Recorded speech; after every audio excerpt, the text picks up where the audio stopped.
जाए तो मैं समझता हूं कि वो गठबंधन नामुकम्मल है। कोई भी लड़ाई स्वतंत्रता संग्राम की लड़ाई रही हो, इंदिरा गांधी के जुल्म के खिलाफ लड़ाई आंदोलन चला हो, कभी भी मुस्लिम, दलित और सिखों को छोड़कर कोई आंदोलन सफल नहीं हो सका है। देंगे अगर दुल्हन बहुत ही खूबसूरत हो, टांग उसकी टूटी हुई हो, तो दुल्हन खूबसूरत नहीं कहलाए। प्रधानमंत्री कि इनका जो मकसद है वो देश को सामने में रखकर नहीं है, बल्कि सबका निज स्वार्थ कहीं न कहीं से जुड़ा हुआ है। और अध्यादेश में चूंकि केजरीवाल जी का स्वार्थ जुड़ा हुआ था, इसलिए वो अपने स्वार्थ की पूर्ति के लिए ले आए थे और का भी साथ दिया है। कोरोना काल में एंटी माइनॉरिटी जो उनकी एक्टिविटीज रही है वो भी सबके सामने में रही है। मैं कह रहा हूं कि इस देश में कोई भी लड़ाई स्वतंत्रता संग्राम की लड़ाई रही हो, इंदिरा गांधी के जुल्म के खिलाफ लड़ाई आंदोलन चला हो, कभी भी मुस्लिम, दलित और सिखों को छोड़कर कोई आंदोलन सफल नहीं हो सका है। और आज इस समूह को नजरअंदाज किया जाना मैं समझता हूं कि भयानक राजनीतिक गलती है। समूह है इसमें उससे महरूम रह गया है जी। बिहार के मुस्लिम दलित को लालू यादव को नेता मानते हैं कि कब ये सर्टिफिकेट किसी ने दिया? किसने सर्टिफिकेट दे दिया? आपके कहने से ये सर्टिफिकेट मिल जाएगा उनको। हर एक इसके माने ये है कि 75 सालों के दरमियान में भी दलितों के दरमियान में अपनी लीडरशिप और अपने मुद्दों पर बात करने की सलाहियत पैदा नहीं हुई। ये तो हैरत की बात है। क्या दलित समाज आज भी इतना दबा हुआ है कि उसके दर्द की आवाज भी दूसरा बयान करेगा? आपने ही अभी कहा कि राजनीति कर रहे हैं। नहीं करते रहे हैं, वो करते रहे हैं। और उसने अपने कार्यकाल में जब एमआई की वकालत करते रहे थे तो मुस्लिम चेहरों को भी सामने उसने रखा, लेकिन न जाने आज लालू जी पर कहीं तेजस्वी जी का जो मिजाज है वो कहीं हावी हो गया हो।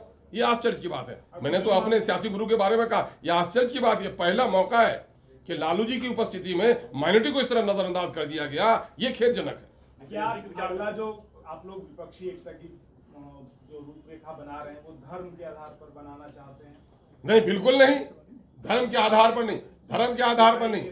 मैं कह रहा हूं माइनॉरिटी को एक मौका दिया गया है देश के अंदर में, कमजोर तबके की नुमाइंदगी हो, इनके लिए रिजर्वेशन लाया गया है, SC ST के रिजर्वेशन लाया गया है। चूंकि जो समूह कमजोर है उसके लिए रिजर्वेशन का मौका है संविधान में, और उनको नजरअंदाज कर दिया गया है। और सारे आंकड़े बता रहे हैं कि जिसकी लीडरशिप सामने में नहीं आई है, जिन लोगों की सत्ते में साझेदारी नहीं रही है, वो समूह कमजोर हुआ है। इसलिए ऐसे समूह की नुमाइंदगी होना जरूरी है। मैं इस अंदाज से बात कर रहा हूं, ये देश बनेगा तो सबके विकास से देश का विकास होगा।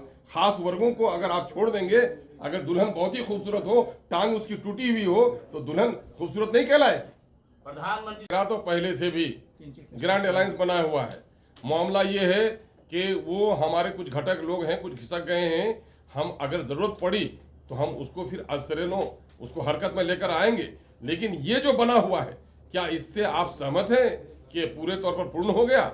आप देख रहे हैं देश की बड़ी बड़ी 3 रियासतों में जहां आप देखेंगे कि आंध्र प्रदेश की नुमाइंदगी नहीं हो सकी, नहीं आ सके, वो रेडी नहीं आ सके। आप देखेंगे TRS नहीं इसमें आए। आप नहीं देखेंगे कि उड़ीसा की नुमाइंदगी इसमें हो सकी। तो ये देखेंगे कि ये अभी आधा अधूरा है।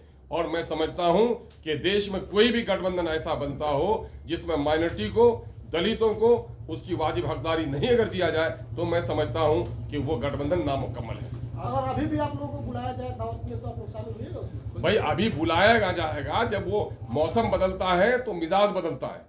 हम ऐसे लालची गरोह नहीं है कि उनके लिए मुंह उठाए हुए हैं। हमें देश के जनता की हित है कि एक लार्जर अलायंस होना चाहिए, मतलब परस्तों का, मुफाद परस्तों का, निज स्वार्थियों का नहीं।